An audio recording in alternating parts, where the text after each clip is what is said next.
गुरु र ब्रह्मा, गुरु र विष्णु, गुरुदेव महेश्वर, गुरु र साक्षात् परम ब्रह्मा, तस्मै श्री गुरुवे नमः।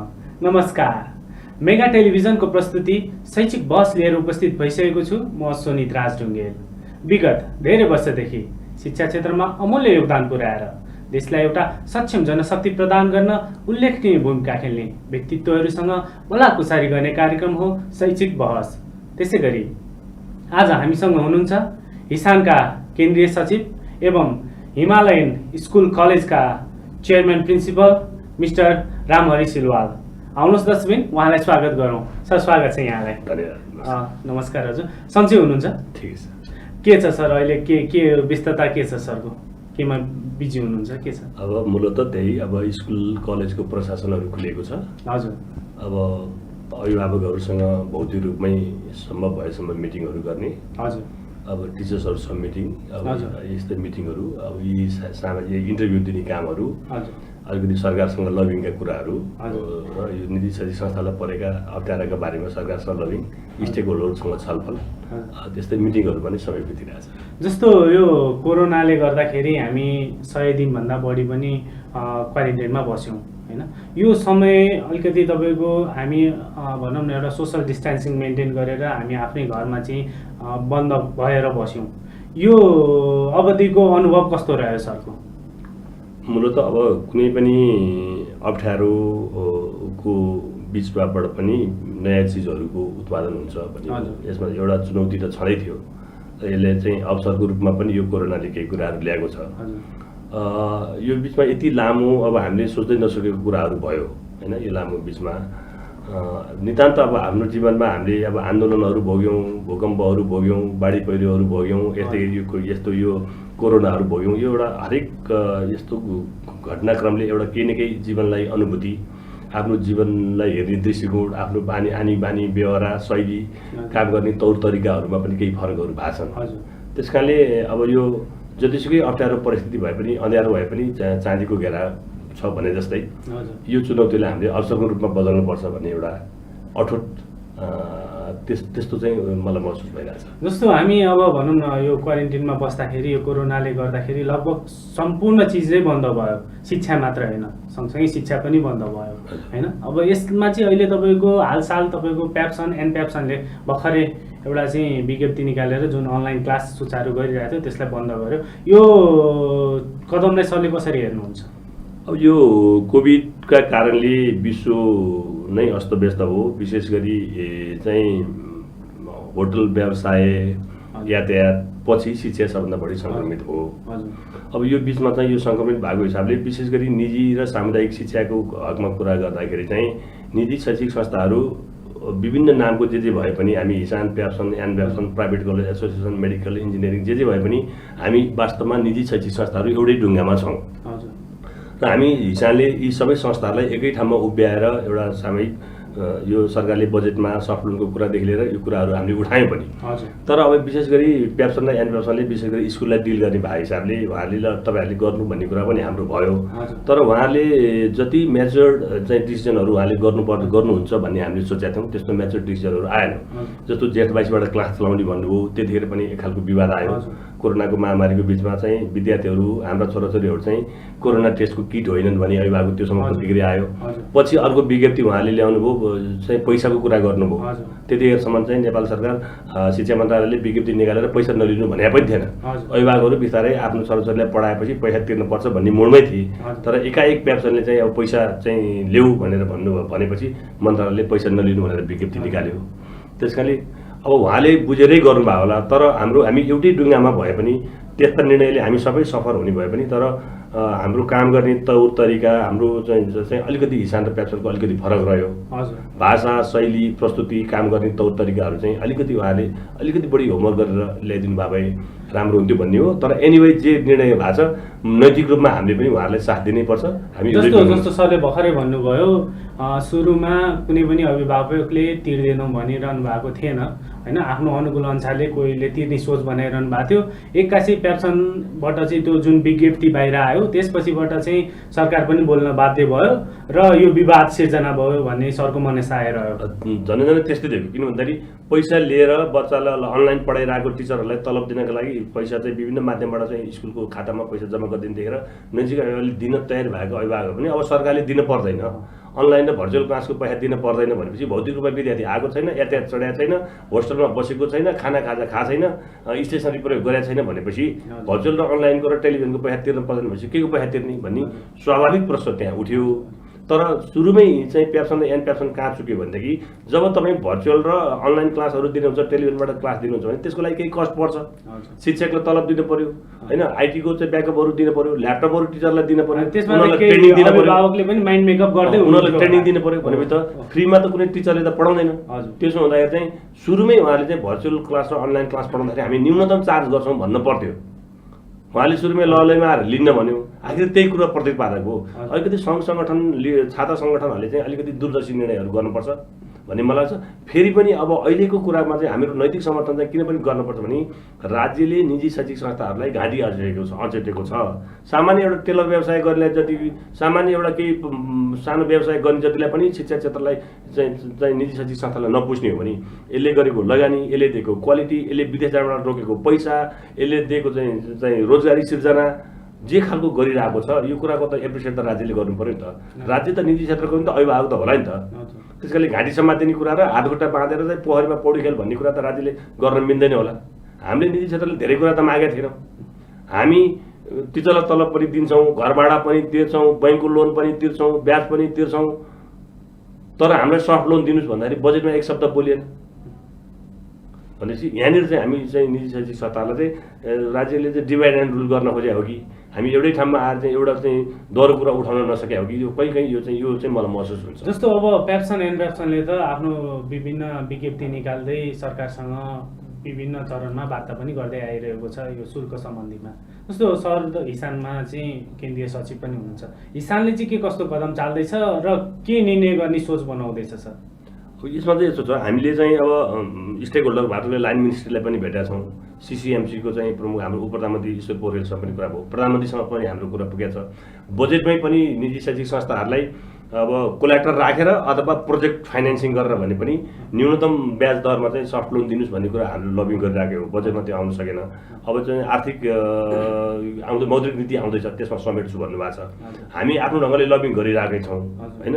राज्यलाई जस्तो भनौँ न अहिले पछिल्लो पालिको लकडाउन खुला गर्ने कुरा पनि कम्तीमा चाहिँ प्रिन्सिपललाई चाहिँ स्कुलमा जान दिने वातावरण भयो, स्टाफहरू अकाउन्टको मान्छे अथवा लाइब्रेरीको अथवा चाहिँ रिसेप्सनको मान्छेहरू स्कुल जाने, त्यहाँको लागि सेनिटाइज गर्ने, तल्लो लेभलका कर्मचारीहरू आउने सरसफाइ गर्ने एउटा स्कुल खोल्ने वातावरण गरिदिनुपर्छ भनेर चाहिँ हामीले भन्दाखेरि आखिरी त्यो त आखिरी पुरा सुनाइ हो। किताब वितरण गर्नका लागि किताब पसलहरूलाई पनि चाहिँ यो औषधि पसल सरह चाहिँ गरिदिनु पर्यो भन्दा त्यो पनि हाम्रै माग हो। आखिरी हामीले आफ्नो लबिङ गरिरहेछौँ। अलिक धेरै प्रचारात्मक, अलिक धेरै त्यस्तो चाहिँ हामीले कमाइ गरेका छौँ होइन। जस्तो यसमा चाहिँ अलिकति भनौँ न अब पेप्सन र एन पेप्सनको चाहिँ अब स्कुलको जुन वैशाखबाट सुरु हुने भएको हिसाबले चाहिँ उहाँहरूको चाहिँ शुल्क एडमिसन गर्ने बेला भएर उहाँहरू अलिकति एग्रेसिभ हुनुभयो र हिसानको चाहिँ समय आएको छैन, हाम्रो चाहिँ साउन भदौदेखिबाट हो भनेर चाहिँ हिसान चुप लाग्यो भन्ने आरोप छ नि सर।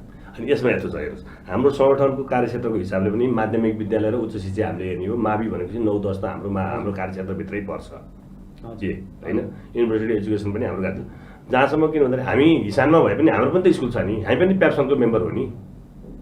त्यस कारणले त्यसरी हामीले चाहिँ उच्च शिक्षाको मात्रै कुरा, 11-12को मात्रै कुरा, स्कुललाई हाम्रो मतलब छैन भने हामीले भनेको छैनौँ।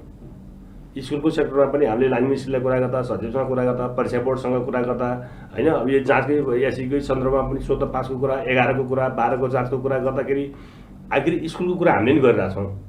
1 देखि 12 स्कुल भयो त स्कुलको कुरा स्वाभाविक रूपमा हामीले गरेका छौँ।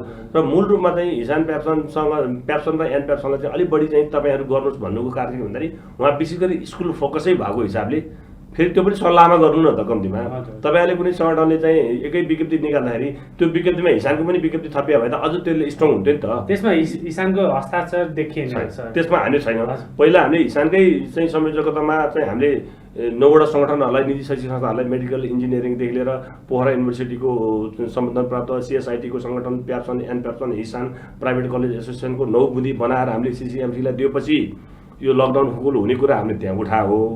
त्यो चाहिँ हामीले एक फेर चाहिँ त्यो मिटिङ गरे हो। त्यसपछि प्याप्सन र एनप्याप्सनले चाहिँ आफ्नो ढङ्गले गरिरहनु भएको छ। भलै उहाँले गर्न चाहिँ निजी शैक्षिक संस्थाहरूको हक हित सुरक्षा प्रबन्धनकै लागि गर्नु भएको छ। अलिकति काम गर्ने तौर तरिकामा चाहिँ अलिकति नमिल्या हो कि भन्ने मलाई लाग्छ। जस्तो वैशाख र जेठ त तपाईँको कोरोनाको चाहिँ एकदम तपाईँको चाहिँ हाहाकार थियो, तपाईँको एकदम डरलाग्दो अवस्था थियो त्यो बेला होइन। त्यस बेलामा तपाईँको हातमा गन्ने स्कुलहरूले मात्र सायद अनलाइन क्लास सञ्चालन गरे होला, त्यो पनि वैशाखको अन्तिमतिरबाट आएर। अब सरकारले तपाईँको चाहिँ असारबाट चाहिँ यहाँहरूलाई चाहिँ गर्नुहोस् भनेर चाहिँ अनुमति दिनुभएको हो, अनुरोध गर्नुभएको हो। त्यसपछि जुन चाहिँ हाम्रो जुन वैशाख र जेठको रहेको छ त्यो बेलाको फीको चाहिँ हामी के गर्नेवाला छौँ सर? अब यो अनलाइन जस्तो त्यति बेला सञ्चालन भए पनि तपाईँको जस्ट 10 to 20% का स्टुडेन्टहरू मात्रै पार्टिसिपेट भयो। त्यही स्कुलका पनि जसले चाहिँ सञ्चालन गरेको थियो त्यसका 100% विद्यार्थीहरू त्यसमा थिएन हैन। अब त्यो अवस्थामा के गर्ने निर्णय गर्नु? यो अनलाइन क्लासको सन्दर्भमा भर्चुअल क्लासको सन्दर्भमा के छ भनेदेखि कोरोना यसरी हामीलाई त्यतिखेर के सामान्य बुझाइ के थियो भने 15-20 दिन 1 महिनापछि हामी नर्मल फर्मेटमा फर्किन्छौँ भन्ने नै बुझाइ थियो। त्यस हिसाबले सुरुमा चाहिँ यो अनलाइन क्लासको कुरा पनि त्यति धेरै महत्त्वको विषय परेन हैन। अब यो अनलाइन क्लासको सन्दर्भ पनि हाम्रो लागि नयाँ भयो, किनभने हामी निजी क्षेत्र जतिसुकै अगाडि छौँ भने पनि हाम्रो अब यो थियो त हामी कुन ग्राउन्डमा रहेछौँ भन्ने कुरा देखियो। तर फेरि निजी शैक्षिक संस्थाभित्रको 8-10 हजार 10,000 शैक्षिक संस्थाभित्र पनि ठुलो भेरिएसन छ। तपाईँ हेर्नुहुन्छ भने त्यो संस्थाको चाहिँ विद्यार्थी सङ्ख्याको हिसाब गर्नु भने 100 देखि 10,000 सम्म विद्यार्थी छ। भौतिक पूर्वाधारले हेर्नुहुन्छ भने सुविधा सम्पन्न चाहिँ उसको ल्यान्ड बिल्डिङदेखि लिएर भौतिक पूर्वाधारदेखि लिएर भाडामा बसेकाहरू संस्थाहरू पनि छन् हैन। त्यसकारणले विद्यार्थी सङ्ख्या, त्यसको पूर्वाधार, त्यहाँको IT सबै हेर्दाखेरि स्कुलको ठुलो भेरिएसन भएको हिसाबले सबै निजी शैक्षिक संस्थामा एकैचोटि यो लागू हुन सम्भव पनि छैन। त्यसकारणले जहाँसम्म तपाईँले पैसाको कुरा गर्नुभयो, पैसाको बारेमा हामी प्रवेश गरेकै छैनौँ हैन। सरकारले चाहिँ अघिल्लो शैक्षिक वर्षको 1 महिनाको चाहिँ चैतको नलिने भन्दाखेरि त्यो शैक्षिक वर्ष त सिद्धिसकेको थियो, परीक्षा भइसकेको थियो, त्यो लिइसकेको थियो कति संस्थाले। त्यसकारणले त्यो नगर्नु यो सालमा गर्नु भन्ने हो। अब यो पैसा लिने सन्दर्भमा पनि निजी शैक्षिक संस्थाको खासै रिजिटको यति नै पैसा चाहिन्छ भने पनि छैन। भोलि सरकारसँग बसेर अथवा हाम्रो छात्र सङ्गठन बसेर अभिभावकसँग बसेर अभिभावकसँगै स्कुलले इन्डिभिजुअल स्कुलले अभिभावक डिल गर्नुपर्ने हुनसक्छ, स्कुलले इन्डिभिजुअल अभिभावक पनि डिल गर्नुपर्ने हुनसक्छ। त्यसकारणले यो पैसाको बारेमा अहिले चाहिँ यस्तो म्यासेज गइरहेको छ भन्दाखेरि सरकारले त्यही बुझ्ने, अभिभावकलाई त्यही बुझाउन खोज्ने अथवा मिडियाले त्यही बुझ्ने, शैक्षिक संस्थाहरूले चाहिँ लिनै खोजे यस्तो बेला पनि दाबे घाँटी निचरे भन्ने नै छ। 2-4 संस्थाहरूले घाँटी निचरे, 2-4 संस्थाले मागे, 2-4 संस्थाले बिल पुर्याए भन्दैमा सिङ्गो सबै शैक्षिक संस्थालाई एउटै बास्केटमा हालेर यिनीहरू खानेकै हुन्, लुटेरा हुन्, यिनीहरू ठग्न खोजे, नपढाएको लिन खोजे भन्ने जे खालको छ त्यो कुरा हामीले बुझाउन नसक्नुमा हाम्रो पनि गल्ती छ। हाम्रो आजको डेटमा पनि हाम्रो भनाइ के भन्दा ठिक छ, भोलि नर्मल भएपछि हामीले के गर्ने हो भने हामी विद्यार्थीलाई पढाउने हो। हामी बिदा कटौती गरेर पढाउँछौँ, चाडबाडको कटौती गरेर पढाउँछौँ, बिहान 10 बजे स्कुल आउने बच्चालाई बिहान 7 बजे ल्याएर बेलुका 7 बजीसम्म राखेर पढाउँछौँ, कोर्स सिद्ध्याउँछौँ, रिभिजन गर्छौँ, जाँच लिन्छौँ, अपग्रेड गर्छौँ। हाम्रो काम त्यति होइन। त्यति गरे बाबतको हामी चाहे त्यो प्याकेजमा लिउँ चाहे मन्थली लिउँ त्यो हामी लिन्छौँ। हाम्रो कुरा त्यो त्यति हुँदा पनि आजको डेटमा यति नै पैसा चाहिन्छ भनेको छैनौँ। हामीले के चाहिँ भनेको छ भने पुरानो कतिपय स्कुलहरूले त कलेजहरूले त पुरानो शैक्षिक सत्र 2076 को पैसा लिन पाउनु भएको छैन। त्यसकारण पुरानो पैसा त माग्न पाउनु पर्यो नि त। पुरानो पैसा नि माग्न नपाउने। यता शैक्षिक सत्रको पनि चाहिँ 3 महिना 4 महिना गइसक्यो, शैक्षिक सत्र सरकारले घोषणा गर्दैन। यस्तो अवस्थामा निजी शैक्षिक संस्थाले चाहिँ कसरी चाहिँ अब विद्यार्थीसँग उठाउन नपाउने, अभिभावकसँग उठाउन नपाउने, अरू आएको कुनै स्रोत नहुने, अनि टिचरलाई तलब दिन पर्ने, स्टाफलाई तलब दिन पर्ने, घरबाडालाई घरबेटले घरबाडा दिनु पर्ने, बैंक लोन तिर्नु पर्ने, यो सबै चाहिँ अनि निजी शैक्षिक संस्थाले कहाँबाट ल्याएर तिर्छ त? कि राज्यले व्यवस्था गर्नु पर्यो, अभिभावकसँग नमाग भन्नु पर्यो। अब त यतिन्जेल मागिएन, अब यो 3-4 महिनापछि अब यो घाँटीसम्म आइसक्यो, अब थाम्न सक्ने अवस्थै छैन। तपाईँले अब 2-4 महिना गयो भने त तपाईँको नेपालको आधा शैक्षिक संस्थाहरू हिजो नर्मल अवस्थामा पनि आधा शैक्षिक संस्थाहरू क्राइसिसमै थिए। इभन सरकारले तोकेको कह गग वर्गीकरण अन्तर्गतको सरकारले तोकेको शुल्क लिन नसक्ने स्कुल यहाँ चाहिँ 50% स्कुल छ। अनि कसरी चाहिँ अहिले चाहिँ सबै मिडिया लगायत सबैले के भन्छ नि निजी संस्थाले लुटे नै मात्रै भन्ने कसरी आउँछ? यहाँ त भेरिएसन छ नि।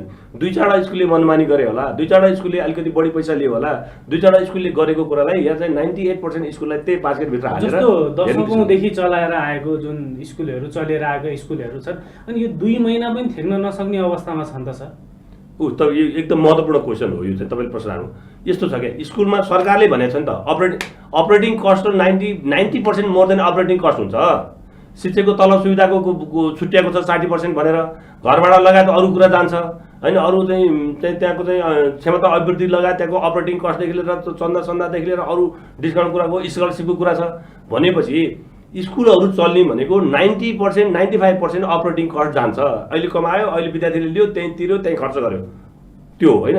केही संस्थाहरूले तपाईँले भनेको चाहिँ केही संस्थाहरूले चाहिँ किन गर्छ भनेदेखि धेरै पैसा लियो भनेदेखि त्यही केही बचत हुनसक्छ, केही संस्थाको हकमा हो तपाईँले भनेको 2-4 महिना। अरू संस्था त यो महिना कमाएको यही महिना खर्च हुने मान्छेले, बिहान कमाएर बेलुका खाने मान्छेले कसरी गर्न सक्छ भने त्यस्तै हो, मजदुर जस्तै हो। यो बिहान कमाउने बेलुका खाने, भोलि कमाउने भोलि खाने जस्तो हो। हरेक महिना उठ्छ त्यहीँ तिर्ने, त्यहीँ खर्च गर्ने, फेरि उठाउने त्यहीँ खर्च गर्ने हो।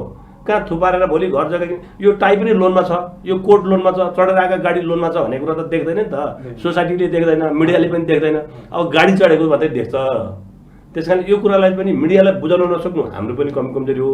मिडियाले पनि सबै स्कुललाई एउटै बास्केटमा हाल्छ के, महिनाको 1000 फी लिने, महिनाको 1000 फी लिने स्कुललाई र महिनाको 20-30 हजार फी लिने स्कुललाई एउटै बास्केटमा हाल्ने निजीकै उसमा पर्यो, छातामा पर्ने भयो छ त, भेरिएसन छ त त्यहाँ। अनि जस्तो यहाँहरूले पनि मिडियालाई चाहिँ अलिक टाढै राख्न पनि खोज्नुहुन्छ क्या सर, त्यो तपाईँहरूले चाहिँ यथार्थ चाहिँ इन्फर्मेसन पनि दिन चाहनुहुन्न होइन। अब कि त्यो कमाइहरू चाहिँ त्यस्तै छन् र देख्छन् भनेर हो कि होइन, त्यो कुराहरूले गर्दाखेरि पनि मिडियालाई चाहिँ यहाँहरूको चाहिँ जुन पिर मर्का थाहा नभएको हुनसक्छ कि। मिडियासँग अहिलेको जमानामा केही कुरो लुकिया छैन हेर्नुहोस् है, म यसमा पनि क्लियर कुरा भन्छु कि विद्यार्थीको एडमिसन लिएर टाउको गनेर त्यसको फी लिएर कुनै पनि स्कुल कलेज हुँदैन।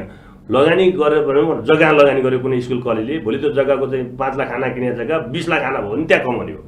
अब त्यो लगानी गरे भने पनि उसले त्यो विद्यार्थीको पैसाले त्यो त बैंकसँग ग्यारेन्टी पैसा छ, उसको अरू कोल्याटर राखेको छ, अनि त्यो बढाएको कुरालाई यहाँ केही स्कुलहरूले त्यसो गरे तपाईँले त्यो पनि म क्लियर भनिदिन्छु। यो विद्यार्थी भर्नै गरेर विद्यार्थीको शुल्कै लिएर त्यहाँ चाहिँ विद्यार्थीलाई क्वालिटी दिएर त्यहाँबाट नाफा कमाउनु गर्न सक्ने अवस्था छैन। कतिपय स्कुल कलेजहरूले आफ्नो चाहिँ ल्यान्ड बिल्डिङ किनेर भोलि स्कुल कलेज त्यहाँ सार्ने कन्स्ट्रक्सन गर्ने भनेर जग्गामा लगानी गरेर छ भने 5 लाखको जग्गा 20 लाख हो, 10 लाखको जग्गा 40 लाख भयो भनेदेखि त्यहाँ कमाएदेखि हो कतिपय। त्यो पनि एकदम औँलामा गर्न सक्ने रियर केस हो, नत्र भने त कमाइ कहाँ छ? यो त सेवामूलक व्यवसाय न हो। तपाईँले हेर्न सक्नुहुन्छ नि, घरबाट तिरेको छ, आम्दानीमा ट्याक्स तिरेको छ, स्यालेरीको ट्याक्स तिरेको छ, आखिर शिक्षा क्षेत्रले के चाहिँ पाएको छ त सरकारले? न एउटा तपाईँ ल्याब बनाउन चाहिँ सामग्री छुट दिन्छ, न गाडी किन्न सुरक्षा दिन्छ, न सफ्ट लोन दिन्छ। यस्तो क्राइसिसको बेलामा तपाईँ प्रभु हामी तिर्छौँ, भोलि कमाएर तिर्छौँ, एकदम कम ब्याज दरमा हामीलाई अलिकति चाहिँ स्टाफ र कर्मचारीलाई तलब दिनको लागि पैसा दिनु भने ल हामीलाई दिनै परेन। बैंक स्टेटमेन्टमा त हेर्न सक्नुहुन्छ नि, ए भनी कसले कति कर्मचारीलाई कति शिक्षकलाई कति तलब हाल्छ बैंक मार्फत, ल त्यो 6 महिनाको म तिर्दिन्छु भन्न सक्दैन। सरकारले यहाँहरूलाई जस्तो ऋणहरू चाहिँ उपलब्ध गराएको खण्डमा चाहिँ अभिभावकहरूले छुट पाउने भए के छ? त्यो अब ऋण भनेको तिर्न पर्ने ऋणको सन्दर्भमा चाहिँ अभिभावकले छुट त पाउँदैन। फेरि सरकारले भनेको 1 महिना 2 महिना 3 महिना कति महिनाको छुट गर्नुपर्ने, अभिभावकलाई मन्थलीमा कति छुट गर्नुपर्ने, एडमिसनमा के छुट गर्नुपर्ने, एनुअलमा के छुट गर्नुपर्ने, त्यो छुट गर्ने कुरा सरकारले भनेअनुसारकै छुट गर्ने हो। हामीले सफ्ट लोन लिएर टिचरलाई तलब खुवाए बापत भोलि पछि त हामीले उठाउनै पर्यो नि, बच्चाको कोर्स सिध्याउनै पर्यो, बच्चालाई एक्स्ट्रा क्लास दिनै पर्यो, बच्चाको जाँच लिनै पर्यो, बच्चालाई अपग्रेड गर्नै पर्यो नि त। यो त प्याकेज हो क्या। तपाईँले अब यो हामीले पनि कति बेला बुझाउन सकेका छैन कि हिजो पनि त युद्ध हुँदा, जनयुद्ध हुँदा, हिजो बाढी पहिरो आउँदा, प्राकृतिक प्रकोप हुँदा होइन, दसैँ तिहारको बिचमा क्लास हुँदैन थिए, जाडो बिदा हुन्थ्यो, अरू बिदाहरू हुन्थ्यो। क्लास भनेको कति हो त? 200 दिन 180 दिन 200 दिन पढाउनु पर्ने होइन, त्यो 200 दिन हामी जसरी पढाउँछौँ त, हामी पढाउँछौँ, कोर्स सिध्याउँछौँ, रिभिजन गर्छौँ, जाँच लिन्छौँ, अपग्रेड गर्छौँ भने त्यो त प्याकेजमा भयो नि त। अभिभावकसँग लिने कुरा हामी प्याकेजमा लिन्छौँ, अहिले दिनु भयो भने पछि लिन्छौँ, सक्यो अहिले दिनुहोस् भन्छौँ, त्यही हो। जस्तो अब यो त रह्यो फीका कुराहरू रहे, जस्तो हामीले चाहिँ भनौँ न अहिले चाहिँ नेपालमा सायद पहिलोचोटि हो हामीले अनलाइन भर्चुअल क्लासहरूको चाहिँ एउटा चाहिँ बानी गर्न थाल्यौँ होइन, त्यो भित्र आयौँ, त्यो संस्कारभित्र आयौँ। त्यो कतिको इफेक्टिभ थियो सर? यसलाई चाहिँ भोलिको दिनमा निरन्तरता पनि दिन सकिन्छ कि? जस्तो तपाईँको चाहिँ बिदाको समयको बेलादेखि लिएर होइन, अब यो अवस्था त सधैँ नरहला होइन, नर्मल्ली जाँदाखेरि पनि भोलि हामी यी कुराहरूलाई कन्टिन्यू गर्छौँ कि? किनकि अब कति कुराहरू त इभन टिचरहरूले पनि जान्नुभएको थिएन, उहाँहरूले सिक्नुभयो, विद्यार्थीहरूले चलाउन आयो। अब यी कुराहरूले चाहिँ भोलिको दिनमा अझ चाहिँ सहयोग पुर्याउँछ कि के छ सर यसलाई? होइन, अब यसमा चाहिँ तपाईँले यो मैले पनि भने यो अब यो डिजिटलमा जानै पर्छ। हिजो हामी निजी क्षेत्र भनेको एक स्टेप अगाडि छौँ, सर्भिस दिन्छौँ, क्वालिटी दिन्छौँ भन्ने संस्थाहरू पनि हाम्रो आइसिटीका फाउन्डेसनहरू, हामीले टिचर्स तयारीलाई ट्रेनिङ गर्ने कुरा, विद्यार्थीलाई पनि चाहिँ भौतिक रूपमा आएका विद्यार्थीहरूलाई पनि अनलाइनबाट असाइनमेन्ट दिने कुरा, प्रोजेक्ट वर्क दिने कुरा, होमवर्कहरू दिने कुरा, अनलाइन मिटिङ गर्ने कुरा गरेका रहन्छौँ नि त, हामी गरेका रहन्छौँ। त्यस कारणले अब हामी यो आइसिटीमा जानै पर्छ, डिजिटल्ली हामी साउन्ड हुनैपर्छ। अब अभिभावकले पनि बच्चाका लागि ल्यापटप किनिदिने, वाइफाई राखिदिने, बेसिक चिज त लगानी गर्नैपर्छ अभिभावकले पनि। त्यस कारण अब भौतिक रूपमा आए पनि यो कुरालाई समानान्तर लानै पर्छ, किनभने यस्ता महामारी, यस्ता बाढी पहिरो, यस्ता प्राकृतिक प्रकोपहरू अब दिनमा धेरै आउनेवाला छ। र जहाँसम्म इफेक्टिभनेसको कुरा हो, न हामीले अभिभावकलाई ओरिएन्टेसन गर्न सक्यौँ, न टिचरलाई राम्रोसँग ट्रेनिङ दिन सक्यौँ। कतिपय अवस्था त हामी ती स्कुल सञ्चालक, हामी प्रिन्सिपल, हामी आफै म्यानेजमेन्टमा बस्ने मान्छेले पनि त्यो आइटीसँग चाहिँ हामी आफै पनि कतिपय फेमिलियर थिएनौँ। त्यस कारणले अबको जमानामा हामीले त्यसलाई सँगै लानु पर्यो, दुईटालाई सँगै लानु पर्यो। तपाईँले भनेको हाइवेमा चाहिँ बाढी पहिरो आयो भने डाइभर्सनबाट गाडी गए जस्तो गरेर अर्को वैकल्पिकको लागि पनि चाहिँ समानान्तर रूपमा तयारी गरेर राख्नु पर्यो। जहाँसम्म यसको प्रभावकारिताको कुरा छ, अब नयाँ चिज भएको हिसाबले कतिपय अभिभावकहरू चाहिँ यो चाहिँ अब यो महामारी भयो भने धेरै चाहिँ गाउँमा गएको हिसाबले, गाउँमा चाहिँ नेटको पहुँच नभएको हिसाबले त्यो हिसाबले त्यति धेरै प्रभावकारी हुन सकेन। जहाँसम्म ब्याचलर मास्टरका कार्यक्रमहरू चाहिँ प्रभावकारी भए, विद्यार्थी पनि सिनियर भए, उनीहरूले बुझ्ने भएको हिसाबले तल्लो स्कुलकोमा चाहिँ त्यति धेरै प्रभावकारी भएको छैन। पछिल्लो दिनमा प्रभावकारी हुने क्रममै थियो। अब यो सरकारले निजी क्षेत्रको घाँटीका अठ्याट्टी र हातखुट्टा बाँधेर चाहिँ पोखरीमा फालिदिने काम पौडी खेल भनेर छोडेको हिसाबले सरकारलाई प्रेसर दिनका लागि पनि जे खालको अहिले चाहिँ अनलाइन भर्चुअल क्लासहरू बन्द भएको छन्। अब यो अब सरकारले चाँडै वार्ता गरेर चाँडै पनि हाम्रो निजी क्षेत्रको समस्या समाधान गरोस्। यसमा के छ भने राष्ट्रपतिको नीति तथा कार्यक्रम आउँदा हिजै पनि चाहिँ महालेखाको प्रतिवेदन आउँदाखेरि राष्ट्रपतिले निजी क्षेत्रको डाटै हेर्नु न, निजी क्षेत्रले गरेको क्वालिटी एजुकेसन, यसले दिएको रिजल्ट, यसले गरेको लगानी यो प्रशंसनीय छ भनेर राष्ट्रपतिले हिजो भन्नुभएको छ। सरकारले निजी शैक्षिक संस्थाहरूलाई चाहिँ यही नीति तथा कार्य बजेटमै पनि चाहिँ एउटा निजी स्कुलले एउटा सामुदायिक स्कुललाई हेर्ने भने त्यसको राम्रो आशयले कुरा आएको थियो त्यसमा होइन। निजी क्षेत्रको एक्सपर्टिजमलाई त्यो चाहिँ सामुदायिक स्कुललाई एउटा स्कुलले हेर्ने, त्यहाँ चाहिँ क्वालिटी दिने अथवा आफ्नो स्रोत साधन प्रयोग गर्ने, त्यो राम्रो आशयलाई आएको कुरालाई त्यसलाई बङ्ग्याएर निजीले सबै विद्यार्थी चाहिँ सरकारीबाट लान्छन् भन्ने हिसाबले गलत ढङ्गले व्याख्या गर्यो। त्यस कारण निजी क्षेत्रले गरेको कन्ट्रिब्युसन कहीँ न कहीँ राज्यले कहिलेकाहीँ आत्मसात गरेको छ। प्रधानमन्त्रीसँग भेट्दा पनि निजी क्षेत्र अगाडि बढ्नुहोस्, ढुक्क हुनुहोस्, तपाईँको लगानीको सुरक्षा छ भन्नुहुन्छ। तर व्यवहारमा आउँदाखेरि निजी क्षेत्रलाई चाहिँ एउटा सामान्य व्यवसाय गर्नेलाई जति पनि सोचेको छैन। त्यस कारणले निजी क्षेत्रलाई यो चाहिँ घाँटी अँठ्याउने काम राज्यले तुरन्त बन्द गर्नु। जस्तो हामीले चाहिँ पहिला यहाँहरू चाहिँ सञ्चालकहरू, यहाँ शिक्षाकर्मीहरू, शिक्षाविदहरूले चाहिँ विद्यालयलाई र शिक्षालाई चाहिँ यो बन्द हडतालबाट टाढा लानुपर्छ भनेर भन्नुहुन्थ्यो, शान्ति क्षेत्र बन्द, शान्ति क्षेत्र। जबकि सरकारले पनि अनलाइन क्लास चलाउनुहोस् भनेर अनुमति दिएपछि पनि चलाइ नै रहेको हो, पहिलादेखि नै पनि चलाइरहेको हो। यो अवस्थामा अहिले ठ्याक्कै यहाँहरूले आएर यो अहिले जस्तो यो बन्दै गरे हो नि, एक हिसाबले जसरी चाहिँ तपाईँहरू चाहिँ अनलाइनलाई चाहिँ हामीले चाहिँ स्कुल खोले अनुसारको सुचारू भनेर भन्नुहुन्छ भनेदेखि अहिले अनलाइन क्लास बन्द गर्नुभएको छ भनेपछि यहाँहरूले विद्यालय बन्द गर्नुभएको छ। अब यस्तो कुराले यहाँ अहिले आफैले बन्द गर्दाखेरि त्यो विद्यार्थीमा कस्तो चाहिँ प्रभाव परेको होला होइन। हाम्रो सरहरूले चाहिँ पैसा नपाएर चाहिँ हाम्रो अहिले चाहिँ विद्यालय बन्द गर्नुभयो, हाम्रो क्लास बन्द गर्नुभयो होइन। यस्तो कुराहरूले त असर गर्दैन र सर? फेरि एकदम स्वाभाविक रूपमा असर पर्छ। त्यस कारणले हामीले सामाजिक दायित्व उत्तरदायित्व अन्तर्गत हामीले सरकारले भन्नुभन्दा पहिला विद्यार्थीहरूलाई इमेज गरे हो। 9 दिन नपढ्दा नौलो, 20 दिन नपढ्दा बिर्स्यो, 30 दिन नपढ्दा तर्स्यो भने जस्तो विद्यार्थीलाई पठन पाठन, पढाइ सिकाइ, घराइसी काम पनि सिकाइ, करेसाबारीमा सिकाउने कुरा, अरू चाहिँ किचनमा सिकाउने कुरा, अरू घर परिवारमा सिकाउने कुरा, अरू चाहिँ नैतिकता इमान्दारिताका पाठ पढाउने कुरा, अरू धेरै कुराहरू सिकाउनुपर्छ भन्ने मान्यता हामीले राखेको हो। अब जहाँसम्म जब मै बाँचिने भने मैले अरूलाई कसरी बचाउन सक्छु? मलाई हातखुट्टा बाँधेर चाहिँ पोखरीमा फालिदिने, तैँले ऊ त्यो अर्को मान्छे बचा भने जस्तै जब स्कुल कलेज बाँध्ने अवस्थामै छैन, अब यो 3 महिना जसरी तसरी धान्यो, अब धान्ने अवस्थै छैन, नसकेपछि हात उठाउनुको कुनै विकल्प छैन। राज्य फेरि कस्तो छ भने यो चाहिँ भद्र आन्दोलन ज्ञापन पत्र यो कुरा सुन्दैन कि हाम्रो राज्यको एटिच्युड पनि कस्तो देखिन्छ भने जबसम्म चाहिँ अलिकति तोडफोड आन्दोलनको पनि पराकाष्ठा फेरि हिंसात्मक के गर्नु भएन अनि पराकाष्ठामा नपुगिकन चाहिँ आन्दोलन नसुन्ने भएको हिसाबले यो चाहिँ नचाहँदै पनि बाध्यात्मक परिस्थितिको उपज हो। यो कुरालाई धेरै समय राख्नु हुँदैन। राज्यले तुरुन्तै धेरै कुरा गर्न पनि पर्दैन। तपाईँ भन्नुहोस् त 4 महिना यत्रो निजी क्षेत्रको बारेमा 2.5 लाख चाहिँ रोजगारी सृजना गरेको, अरबौं रुपियाँ विदेश जानबाट रोकेको, एउटा के यो मुलुकका लागि यो राष्ट्रका लागि केही कन्ट्रिब्युसन गर्नुपर्छ भन्ने युवाहरू यो क्षेत्रमा भएको।